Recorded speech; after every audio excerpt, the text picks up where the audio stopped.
Assalamualaikum warahmatullahi wabarakatuh. Yang terhormat kepada Bapak Arsyad Senja selaku dosen pengampu mata kuliah kebijakan fiskal Islam dan seluruh rekan-rekan yang saya banggakan.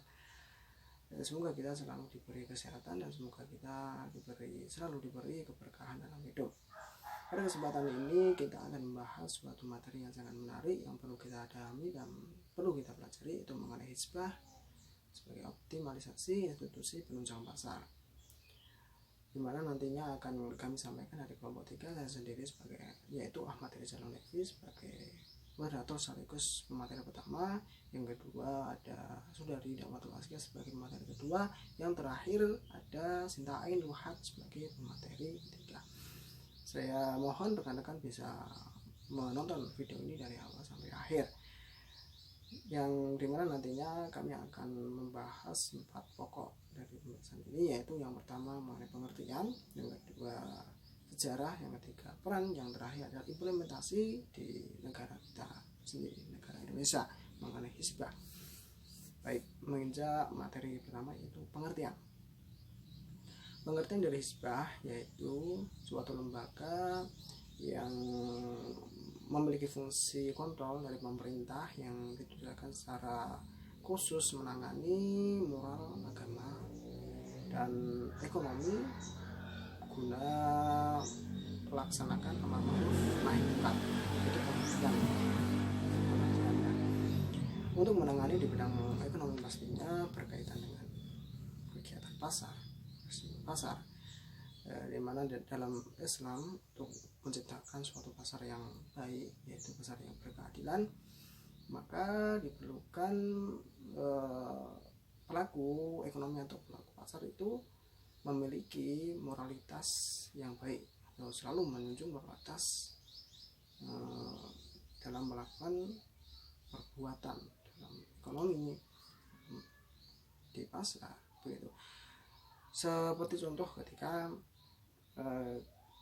dalam Islam itu harus di dalamnya memiliki nilai-nilai Islam itu sendiri seperti jujur, keterbukaan, kemudian persaingan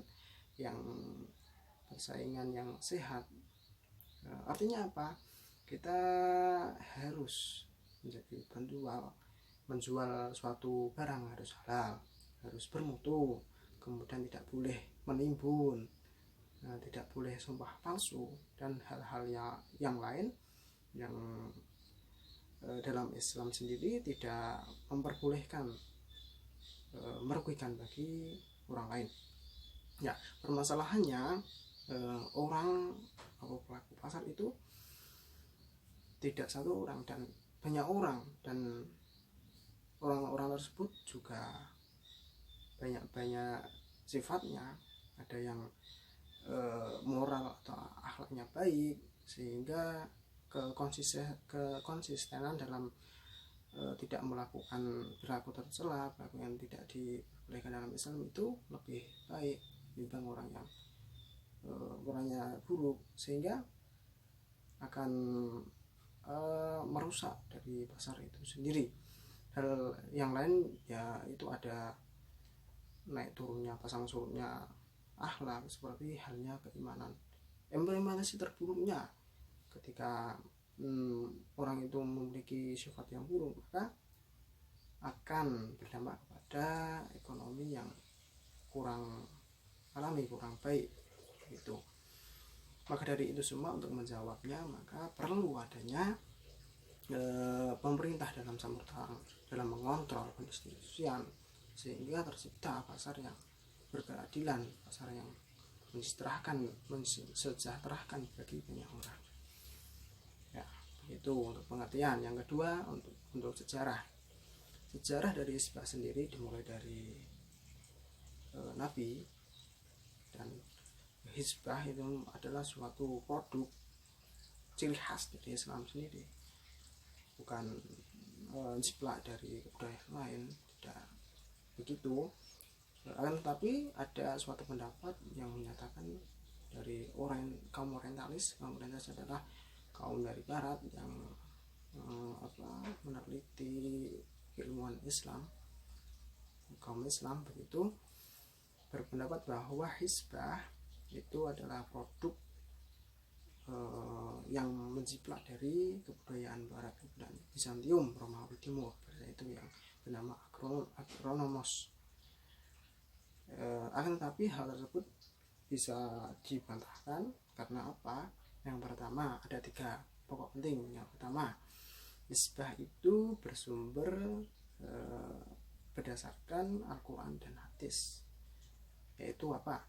Amar ma'ruf nahi mungkar. Itu dengan jelas landasan filosofis dari hisbah itu bersumber dari Al-Quran dan hadis, bukan hanya sekedar kebudayaan begitu. Yang kedua, wewenang dari hisbah itu lebih luas daripada wewenang dari agronomos dari Barat.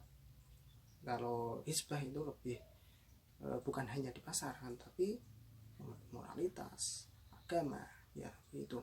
Kemudian yang terakhir yaitu dari sejarah, bahwa umat muslim itu berkontak secara langsung pada periode Abu Bakar dan Umar. Pada saat Nabi itu belum. Maka hal ini jelas bahwa hisbah itu memang produk asli, memang ciri khas dari kaum muslim gitu, yang dibawakan Nabi Muhammad aslinya. Oke. Dengan tadi bahwa hisbah itu dimulai dari Nabi Muhammad. Pada saat mulanya itu Nabi Muhammad melakukan pengawasan, investigasi ke beberapa pejabat, beberapa gubernur yang pada saat itu, dan juga melakukan pengawasan di pasar-pasar seperti yang diriwayatkan Abu Hurairah pada saat itu, yang menyatakan Nabi itu secara langsung turun ke pasar merogoh suatu bahan makanan, yaitu berupa beras yang di dalamnya itu basah tapi di luarnya itu kering, sehingga Nabi menegur agar berasnya dipisahkan antara kering dan basah sehingga tidak ada pelaku kecurangan. Dan Nabi Muhammad pun bersabda pada saat itu, orang yang berperilaku curang maka tidak termasuk kaumku, begitu. Dan mutakhirnya pada Nabi Muhammad, ya Nabi Muhammad itu sendiri. Kemudian selesai Nabi Muhammad itu wafat, dilanjutkan oleh Abu Bakar. Pada periode Abu Bakar memang struktur negara atau kebijakan negara itu melanjutkan pada saat Nabi Muhammad. Dan hisbah sendiri muhtasidnya juga Abu Bakar sendiri pada awalnya. Karena apa? Pada saat itu Abu Bakar lebih berfokus pada permasalahan yang lebih diutamakan, yaitu seperti menyelesaikan permasalahan pemberantasan nabi-nabi palsu, kemudian kaum murtad, kemudian orang yang tidak mau membayar zakat. Pada saat itu begitu. Ya, selanjutnya dilanjutkan oleh Umar bin Khattab. Umar bin Khattab lebih baik lagi dalam pengelolaannya, dalam mengelola suatu negara. Sosok yang luar biasa, tegas lugas. Pada saat itu Umar juga mengangkat bukan hanya Ustadz itu bukan hanya dari kaum laki-laki tapi juga kaum perempuan. Wewenang dari hisbah juga lebih diperhatikan lagi. Salah satunya yaitu melarang unta kelebihan muatan, kemudian pengawasan peraturan yang berlaku di pasar, kemudian merubah perilaku masyarakat. Karena hisbah itu bukan hanya masalah jual beli, tapi lebih luas lagi mengenai moralitas yang terjadi di masyarakat, agama. Kemudian memeriksa timbangan, yang selanjutnya memberi hukuman, yang terakhir adalah melarang bangunan yang terlalu tinggi begitu. Selanjutnya pada masa Utsman, Umar bin Khattab sudah wafat, dilanjutkan Utsman di sini lebih condong melanjutkan apa yang telah diberikan Umar pada masa itu. Dan pada masa Utsman beliau melantik Muhtasib, yaitu Al-Has Al-Halam. Ya, itu lebih condongnya hanya melanjutkan. Kemudian selesai Utsman dilanjutkan oleh Ali, oleh Sayyidina Ali, dimana Muhtasibnya beliau sendiri, sehingga beliau sering ke pasar untuk melakukan pengecekan, pengawasan. Dan berjalannya waktu, Ali ini juga mengangkat Muhtasib, yaitu Ibnu Jarrah, yang dituliskan di Ahwas.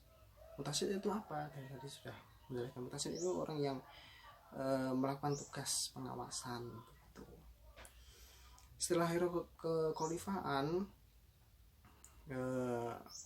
tonggak pemerintahan itu jatuh, dilanjutkan oleh Bani Umayyah. Bani Umayyah ini juga hampir sama kebijakan seperti era khalifah, tapi pada era Bani Umayyah ini dibentuk suatu badan yang bernama Amil